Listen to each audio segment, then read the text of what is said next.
মুখ্যমন্ত্রী নির্দেশ দিয়েছেন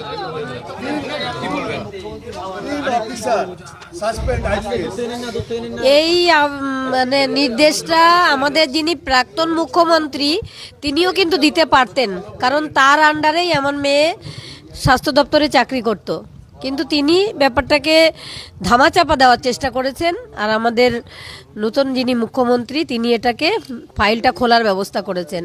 এটাই তফাৎ দুজন মন্ত্রীর মধ্যে। উনিও মুখ্যমন্ত্রী, ভরসা আমার সবসময়ই ছিল। কোনো সময় আমি ভাবিনি যে আমার মেয়ের বিচার পাবো না। এটা ন্যায় বিচার, ন্যায়ের পথে লড়াইয়ে আমি থাকবো সবসময়।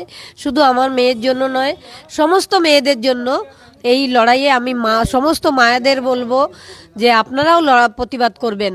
প্রতিবাদ, হ্যাঁ, প্রধানমন্ত্রীকে আমি প্রণাম জানাই।